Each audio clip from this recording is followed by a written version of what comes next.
সাইফুল আমিন জিতবে, সাইফুল আমিন। আল্লামা মামুনুল হক, আল্লামা মামুনুল হক।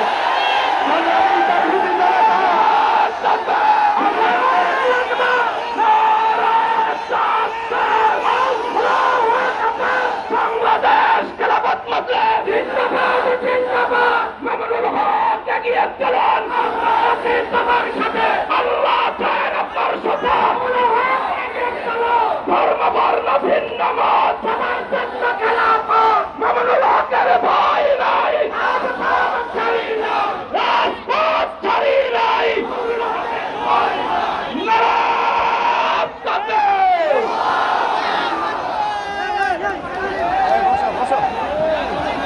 السلام عليكم ورحمة الله.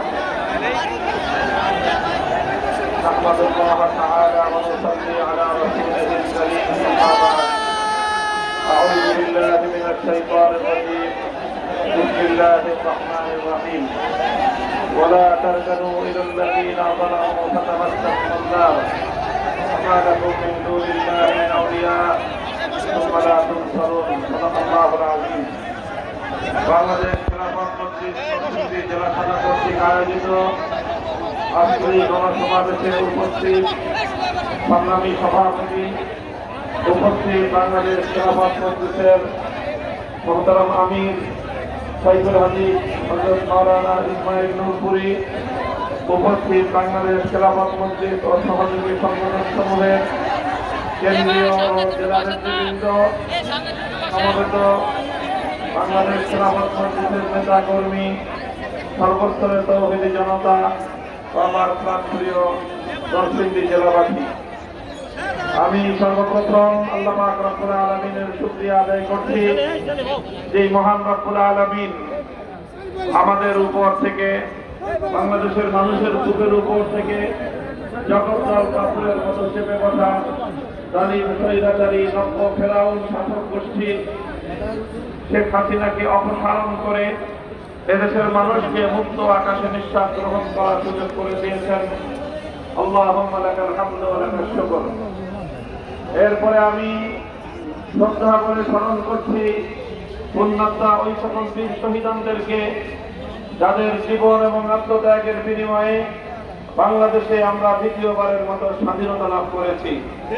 2009 সালের পিলখানা ট্রাজেডিতে শাহাদাত বরণ করে 57 জন দেশপ্রেমিক সেনা কর্মকর্তা, 2013 সালে শাপলা চত্বরের ঘুমন্ত আল্লাহ নবী প্রেমিক হেফাজতে ইসলাম বাংলাদেশের বহু অসংখ্য প্রায় শতাধিক শাহাদাতপ্রাপ্ত নেতাকর্মী, আল্লামা সাঈদী রহমতুল্লাহ আলাইহির বিরুদ্ধে ঘোষিত মানওয়ার রায় মৃত্যুদণ্ডের বিরুদ্ধে প্রতিবাদী কোরআন প্রেমিক জনতার বিরুদ্ধে পাখির মতো গুলি করে হত্যা করা শতাধিক শহীদদেরকে স্মরণ করছি। দীর্ঘ এই সময়ে যে সকল বিরোধী নেতা কর্মীদেরকে অন্যায়ভাবে খুন হত্যা করা হয়েছে স্মরণ করছি। 2021 সালে বাংলাদেশের স্বাধীনতার সুবর্ণ জয়ন্তী উদযাপনকালে ভারতের বিতর্কিত মুসলমানদের খুনি নরেন্দ্র মোদী প্রধানমন্ত্রীকে বাংলাদেশে এনে বাংলাদেশের মুসলমানদের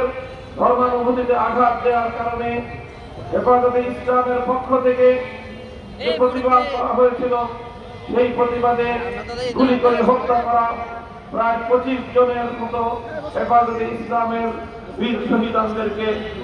আর সর্বশেষ স্মরণ করছি 2024 সালের জুলাই এবং আগস্ট বিপ্লবে বাংলাদেশের প্রতিটি জেলায় জেলায় খুনি স্বৈরাচারী হাসিনার দোসর হেলমেট লীগ, হাতুড়ি লীগ, ছাত্রলীগ, যুবলীগ এবং প্রশাসনের মধ্যে ঘাটতি মেরে বসে থাকা দলীয় গুন্ডাদের গুলিতে নিহত 1.5 সহস্রাধিক। সর্বশেষ জাতীয় গণমাধ্যমের সূত্র অনুযায়ী 1581 জন শহীদদেরকে যাদের আত্মত্যাগ, রক্ত এবং জীবনের বিনিময়ে বাংলাদেশ আবার তৃতীয়বারের মতো স্বাধীনতা লাভ করেছে। সংগ্রামী সাথী ও বন্ধুগণ, আমি আজকের এই সুবর্ণ সময়ে স্বাধীনতা প্রাপ্তির এই দ্বিতীয় বিজয়ের এই সময়ে আমি বাংলাদেশের মানুষকে, বিশেষত আগস্ট বিপ্লবের সম্মুখ সারির সমন্বয়ক যারা সেই বীর ছাত্র জনতাকে এবং বিশেষভাবে দেশের আলেম সমাজকে আমি সতর্ক এবং সজাগ করতে চাই। আমি বলতে চাই, বিজয় অর্জন করা যতটা কঠিন, বিজয়কে রক্ষা করা তার চেয়ে বেশি কঠিন। আমাদের অতীতের অভিজ্ঞতা রয়েছে, বাংলাদেশ এমনিতেই স্বাধীন হয়নি। এই বাংলাদেশ নামক ৫৫,০০০ বর্গ মাইলের এই মানচিত্র আমরা খুব সহজেই পেয়ে যাইনি। এই মানচিত্র পেতে, এই স্বাধীনতা এবং এই বাংলাদেশের মুসলিম জাতিসত্তার এই অস্তিত্ব লাভ করতে আমাদেরকে অনেকগুলো আধিপত্যবাদী শক্তির বিরুদ্ধে লড়াই করতে হয়েছে।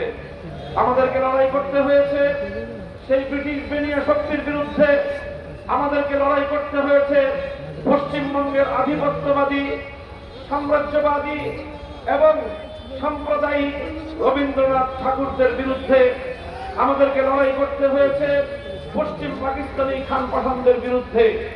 আমরা সকলকে পরাজিত করে, সকল সাম্রাজ্যবাদী আধিপত্যবাদী শক্তিগুলোকে পরাস্ত করে তারপরে 1971 সালের 16ই ডিসেম্বর ঐতিহাসিক বিজয়ের মধ্য দিয়ে অভ্যুদয় ঘটেছিল বাংলাদেশের। 1971 সালের মুক্তিযুদ্ধের পূর্বাপর ঘটনাগুলোকে, ঘটনা প্রবাহকে যদি আমরা পর্যালোচনা করি, আমরা দেখতে পাই 71-এর মুক্তিযুদ্ধের সূচনা হয়েছিল আল্লাহর উপর অবিচল আস্থা এবং বিশ্বাসের মধ্য দিয়ে। বলা হয়েছিল ইনশাআল্লাহ মুক্ত করে ছাড়ব। ইনশাআল্লাহ অর্থই হলো আল্লাহর শক্তির উপর অবিচল আস্থা এবং বিশ্বাস স্থাপন করা। যে সংগ্রাম শুরু হয়েছিল আল্লাহর উপর অবিচল আস্থা এবং বিশ্বাসের মধ্য দিয়ে, যেই স্বাধীনতা সূচিত হয়েছিল একটি অঙ্গীকারের ভিত্তিতে, স্পষ্ট অঙ্গীকার করা হয়েছিল 1970-এর জাতীয় নির্বাচনের প্রাক্কালে বলা হয়েছিল কোরআন সুন্নাহ বিরোধী কোন আইন তৈরি করা হবে না। তাহলে যেই সংগ্রাম হলো ইনশাআল্লাহ বলে, যে মুক্তিযুদ্ধ হলো কোরআন সুন্নাহ বিরোধী কোন আইন তৈরি না করার অঙ্গীকার এবং কমিটমেন্টের উপর, সেই মুক্তিযুদ্ধে বিজয় অর্জন করার কিছুদিন পরেই আমরা নির্মম ইতিহাস প্রত্যক্ষ করেছি। বাংলাদেশের সেই স্বাধীনতাকে ছিনতাই করা হয়েছে। অন্য আরেকটি দেশের সংবিধানের মূল 4 নীতি, তাদের সংবিধানের মূল নীতিগুলোকে একটি প্রেসক্রিপশনের মাধ্যমে বাংলাদেশের 7 কোটি মানুষের ইচ্ছা এবং অভিপ্রায়ের বিরুদ্ধে একটি শুধুমাত্র ছোট্ট চিরকুটের মাধ্যমে বাংলাদেশের সংবিধানে অন্তর্ভুক্ত করে 72-এর চেতনা দাঁড় করায় 71-এর চেতনাকে ছিনতাই করা হয়েছিল। আর এই বিগত অর্ধ শতাব্দীকাল এদেশের মানুষকে 71-এর চেতনার কথা বলে 72-এর চেতনা গেলাবার চেষ্টা করা হয়েছে। আর যখনই এদেশের মানুষ 72-এর চেতনা কিনতে অস্বীকার করেছে, যখনই এদেশের মানুষ বাকশালীর চেতনাকে কিনতে অস্বীকার করেছে, যখনই এদেশের মানুষ ইসলামিক চেতনায় উজ্জীবিত হওয়ার চেষ্টা করেছে, তখনই সেই ইসলাম প্রিয় জনতাকে, দেশপ্রেমিক জনতাকে রাজাকার এবং স্বাধীনতা বিরোধী আখ্যায়িত করবার পায়তারা চালানো হয়েছে। এই পায়তারা চলতে চলতে চলতে চলতে যখন এদেশের ছাত্র জনতা কোটা সংস্কারের একটি যৌক্তিক আন্দোলন নিয়ে মাঠে নামল, এই আন্দোলন ফ্যাসিবাদের বিরুদ্ধে যাওয়ার কারণে ফ্যাসিবাদের নেত্রী, যুগের ফেরাউন, ইতিহাসের নির্মম হত্যাযজ্ঞের নায়িকা, খল নায়িকা শেখ হাসিনা দেশের 4 কোটি আমার প্রাণ প্রিয় ছাত্র জনতাকে রাজাকারের বাচ্চা বলে গালি দিয়েছে। সেদিনই ভাগ্য নির্ধারিত হয়ে গিয়েছিল শেখ হাসিনা।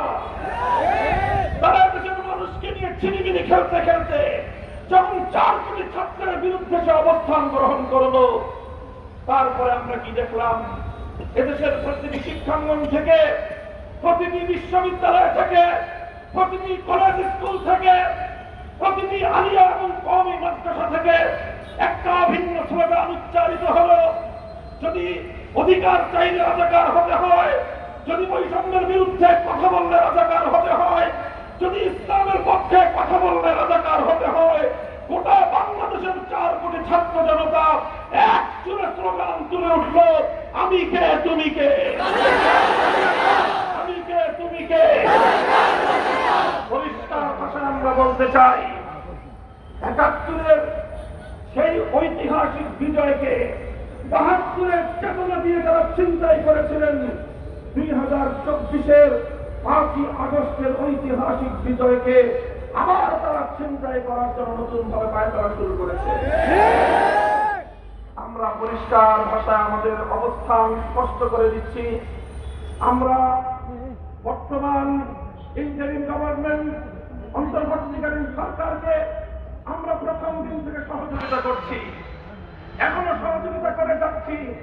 আগামী দিনেও এই সরকারকে সহযোগিতা করার ইচ্ছা এবং অভিপ্রায় আমাদের রয়েছে। আমরা চাই বাংলাদেশের সংস্কার হোক, আমরা চাই বাংলাদেশের নির্বাচন ব্যবস্থা থেকে শুরু করে প্রতিটি উপনিবেশবাদী ব্যবস্থা সংস্কার হোক। আমরা একটি স্বাধীন দেশ, একটি স্বাধীন জাতি হিসেবে নিজেদের শিক্ষা ব্যবস্থা, নিজেদের বিচার ব্যবস্থা, নিজেদের অর্থ ব্যবস্থা, নিজেদের রাজনৈতিক ব্যবস্থা, প্রতিটি ব্যবস্থাকে একটি স্বাধীন জাতি হিসেবে আমাদের হাজার বছরের ঐতিহ্যের আলোকে আমরা গড়ে তুলব। কিন্তু আমরা লক্ষ্য করছি সেই পতিত পরাজিত শক্তি তারা পরাজিত হয়েছে।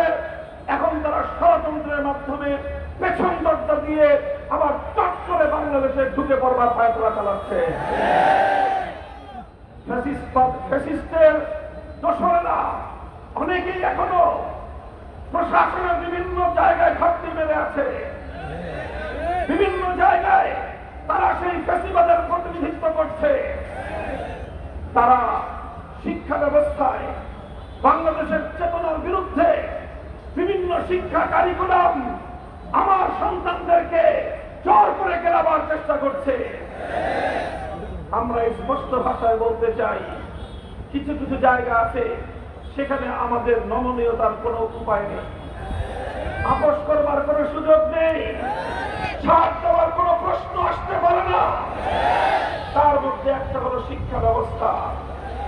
আমরা আমাদের মাদ্রাসার শিক্ষা ব্যবস্থার জন্য সরকারের কাছ থেকে বড় ধরনের কোনো বরাদ্দ চাই না, তেমন কোনো সহযোগিতা আমরা অতীতে চাইনি। আগামী দিনে রাষ্ট্রের কাছ থেকে আমাদের কওমি মাদ্রাসার শিক্ষা উন্নয়নের জন্য আপনাদের কাছ থেকে আমরা কোনো সহযোগিতা প্রত্যাশা করব না। কিন্তু মনে রাখবেন, আমরা এদেশের আলেম সমাজ, এদেশের ইসলামপন্থীরা বাংলাদেশের ৯০% মুসলমানদের প্রতিনিধিত্ব করে। প্রতিটি জাতীয় ইস্যুতে আমাদের বক্তব্য থাকবে, প্রতিটি জাতীয় ইস্যুতে আমাদের কথা থাকবে। আমাদের বক্তব্য এবং কথাগুলোকে শান্তিপ্রিয়ভাবে যুক্তি দিয়ে অনুধাবন করার চেষ্টা করলে ভালো হবে। জাতীয় শিক্ষা ব্যবস্থায় হিন্দুত্ববাদকে আমরা গ্রহণ করি নাই। শেখ হাসিনার মাধ্যমে শেখ হাসিনা যাদের সেবাদাসী ছিল, সেই হিন্দুত্ববাদী ভারত সরকার আমার দেশের আগামী প্রজন্মকে হিন্দুত্ববাদে দীক্ষিত করবার পায়তারা চালিয়েছিল। এদেশের ছাত্র জনতা ফুঁসে উঠে, এদেশের ইসলাম প্রিয় জনতা বুকের রক্ত দিয়ে হিন্দুত্ববাদকে রুখে দিয়েছে। এখন যদি হিন্দুত্ববাদের জায়গায় কেউ নাস্তিকবাদকে চাপিয়ে দেওয়ার পায়তারা চালান, অথবা কেউ যদি পশ্চিমা বেহায়া সভ্যতার কাছ থেকে সমকামিতার এজেন্ডা আমার এই শাহজালাল, শামাদ্দুম, খানজাহান আবিদের বাংলাদেশে আমদানি করবার পায়তারা চালান, আবারও বলছি, বিনয়ের সঙ্গে বলছি, রক্ত দেব, জীবন দেব, যুদ্ধ করব, সমকামিতা বাংলাদেশে আমদানি করব।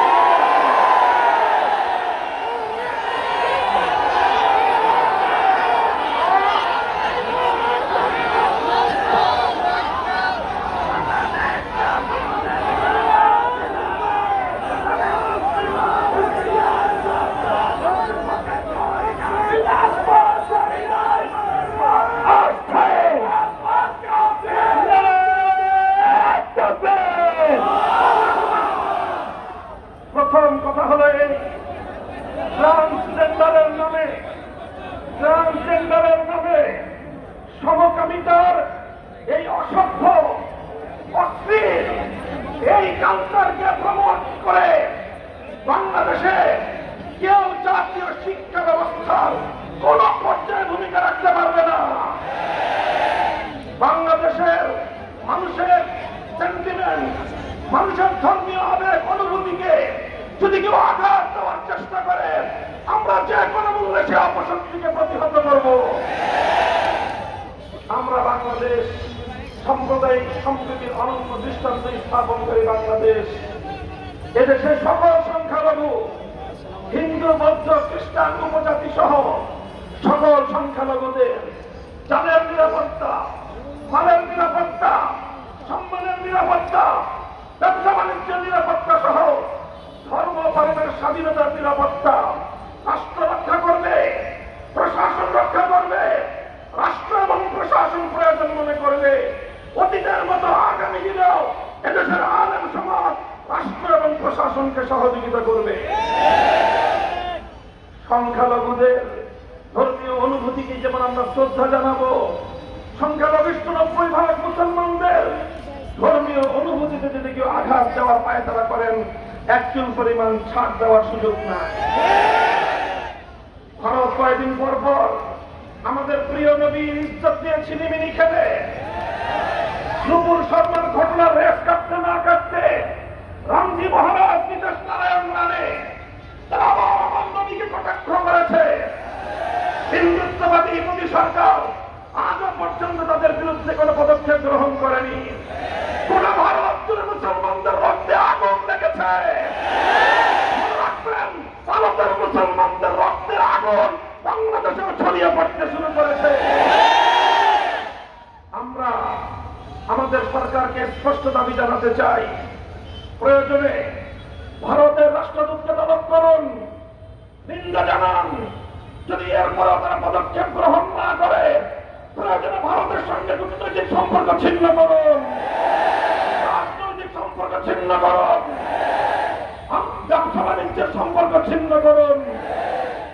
তারা আমাদের নবীকে কটূক্তি করবে, কটাক্ষ করবে, আর আমাদের দেশ থেকে তাদের দেশের টনকে টন ইলিশ মাছের রপ্তানি হবে। এই ব্রিটিশ বাংলাদেশের মানুষের কাছে ভালো লাগে। বলবেন বৈদেশিক মুদ্রার প্রয়োজন, আমরা বলবো বৈদেশিক মুদ্রা ভালো কথা, কিন্তু নবীর ইজ্জতের বিনিময়ে কোনো বৈদেশিক মুদ্রা আমরা চাই না।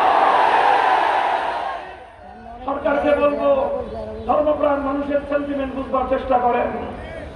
আমরা পতিত ফ্যাসিবাদকে বাংলাদেশে পুনর্বাসিত হওয়ার কোন সুযোগ দিতে চাই না। এজন্য অন্তর্বর্তীকালীন সরকারকে সকল ক্ষেত্রে সর্বোচ্চ ধৈর্য ধারণ করেই আমরা সহযোগিতা করছি এবং সামনের দিনেও করে যাব। কিন্তু যদি অন্তর্বর্তীকালীন সরকারের দুর্বলতার সুযোগ নিয়ে কোন বহিঃশক্তি অথবা পরাজিত পতিত শক্তির দশমেরা যদি শিক্ষা ব্যবস্থায় ঘাটতি মেরে বসে থেকে, আদালতে ঘাটতি মেরে বসে থেকে, প্রশাসনে ঘাটতি মেরে বসে থেকে এদেশের শান্তিকামী বিপ্লবী মুসলিম জনতার বিরুদ্ধে, ইসলামী জনতার বিরুদ্ধে কোন ষড়যন্ত্রে দানা বাঁধতে শুরু করে, তাহলে আমরা সেটা প্রতিহত করবো ইনশাআল্লাহ। আমরা আন্তর্জাতিক অপরাধ ট্রাইব্যুনালের যে আইন সংস্কারের নামে কিছু নতুন ধারা সংযুক্ত করার প্রস্তাবনা করা হয়েছে, অত্যন্ত ঘৃণিত নির্লজ্জ একটি আইন হলো তার মধ্যে ম্যারিটারিয়াল রেপ নামে, বৈবাহিক ধর্ষণ নামে স্বামীর দ্বারা স্ত্রী ধর্ষিত হওয়ার এক আজগুবি বেহায়াপনার একটা আইন, স্পষ্ট আল্লাহ প্রদত্ত স্বামীর অধিকারকে দুপায়ে দলিত করবার আইন বাংলাদেশে ফ্যাসিবাদ অন্তর্ভুক্ত করে গিয়েছে। বর্তমান সরকার সেটাকে আরো বেশি প্রমোট করে আন্তর্জাতিক অপরাধ হিসেবে সেটাকে অন্তর্ভুক্ত করবার প্রস্তাবনা করেছে। জোরপূর্বক গর্ভধারণ নামে স্ত্রীর উপর আল্লাহ প্রদত্ত স্বামীর যে অধিকার, তার যে দায়িত্ব, সে দায়িত্বের মধ্যে হাত বসাবার পায়তারা চালাচ্ছেন আপনারা। বিগত ফ্যাসিবাদের এই সকল অসম্পূর্ণ কাজগুলোকে কিছু লোক সম্পন্ন করার দায়িত্ব নিয়ে এই ধরনের চরম ইসলাম বিরোধী, সরাসরি কোরআন বিরোধী আইনকে আন্তর্জাতিক অপরাধ হিসেবে অন্তর্ভুক্ত করার সংস্কার প্রস্তাব দিয়েছেন। দেখেন, আমরা বাংলাদেশটাকে এখনই ইসলামিক স্টেট হিসেবে ঘোষণা দিচ্ছি না, তবে বাংলাদেশ মুসলিম রাষ্ট্র। এদেশের মুসলমানদের কোরআনের প্রতি, আল্লাহ নবীর প্রতি ইসলামী ছিল শাশ্বত সমাজ ব্যবস্থা, পরিবার ব্যবস্থাকে ভেঙে দেওয়ার আপনারা কোনো পায়তারা করেন, তাহলে আমরা আপনাদের ভেঙে চুরমার করে দেব। এই সকল বিষয়ে আমাদের ছাড় দেওয়ার কোনো অবকাশ নাই। কথা বলেন ঠিক না ঠিক? স্বৈরাচারী শেখ হাসিনা এদেশ থেকে নিপাত পেয়েছে সম্মিলিত মানুষের সংগ্রামের মাধ্যমে। সেই সংগ্রামের মূল শক্তিটাই ছিল ঐক্যের শক্তি। স্কুল থেকে কলেজ, ইউনিভার্সিটি, সঙ্গে আমার মাদ্রাসার ছাত্ররা টেকনাফ থেকে তেতুলিয়ায় হাতে হাত ধরে যখন রাজপথে দাঁড়িয়ে গিয়েছিল, সংগ্রামের সময় নামাজের ওয়াক্তে রাজপথে দাঁড়িয়ে আল্লাহু আকবার আযান দিয়ে পিছন রাজপথকে জায়নামাজ বানিয়ে সিজদায় লুটিয়ে পড়েছে, দুহাত তুলে খোদার কাছে ফরিয়াদ করে ফেসিবাদ থেকে তার মুক্তি কামনা করেছিল। আল্লাহর সাহায্যে 5ই আগস্ট ঐতিহাসিক বিজয় অর্জন করেছে দেশের ছাত্র জনতা। এই ঐক্য, এই যে কওমি মাদ্রাসা, আলিয়া মাদ্রাসা, স্কুল, কলেজ, ইউনিভার্সিটির ছাত্রদের মধ্যে যে অভূতপূর্ব ঐক্য সাধন হয়েছে, দেশ বিরোধী, ইসলাম বিরোধী চক্রের মাথা খারাপ হয়ে গিয়েছে। এই চক্র সবসময় আওয়ামী লীগের আশ্রয় প্রশ্রয় থেকে ইসলামের বিরুদ্ধে আঘাত করেছে।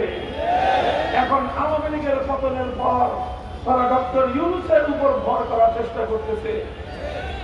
ডক্টর সাহেব, আপনাকে কিন্তু আমরা এখনো পর্যন্ত সহযোগিতার উপরে আছি, কিন্তু পতিত স্বৈরাচারী হাসিনার ভূত যদি আপনার সাথে চাপবার চেষ্টা করে, সে ভূত তাড়াবার জন্য যা করতে হবে আমরা তাই করব। আল্লাহর ইজ্জতের হেফাজতের জন্য, কোরআনের আইনের ইজ্জতের হেফাজতের জন্য, ইসলামের সম্মান রক্ষা করার জন্য যদি আবার সাপড়া চত্বরে যেতে হয়, রক্ত দিব, কারবালা তৈরি করবো আমরা।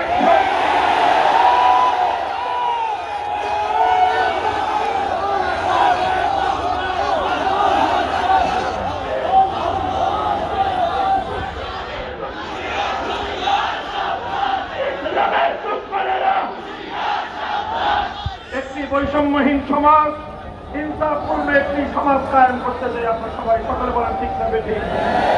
পূর্ণাঙ্গ ইনসাফপূর্ণ বৈষম্যহীন সমাজ গড়তে হলে মানব রচিত গণতন্ত্র মন্ত্র দিয়ে সম্ভব নয়। এজন্য প্রয়োজন আল্লাহর জমিনে আল্লাহ প্রদত্ত রাজনৈতিক বন্দোবস্ত। খেলাফত ব্যবস্থার বিকল্প নাই। আগামী দিনে আল্লাহর এই জমিনে খেলাফত ব্যবস্থা বাস্তবায়ন করার জন্য খেলাফত মজলিসের পতাকা ধরে শামিল হবেন কারা? দেখা হবে রাজপথে, কথা হবে স্লোগানে স্লোগানে। স্লোগান করুন, খোদার আকাশ খোদার জমিন, খোদার দিন, খোদার আকাশ খোদার জমিন, খোদার আকাশ খোদার জমিন। আসসালামু আলাইকুম ওয়া রাহমাতুল্লাহ। বাংলাদেশ জিন্দাবাদ, বাংলাদেশ খেলাফত মজলিস জিন্দাবাদ। ওয়া আখিরু দাওয়ানা আলহামদুলিল্লাহি রাব্বিল আলামিন। আসসালামু আলাইকুম ওয়া রাহমাতুল্লাহ।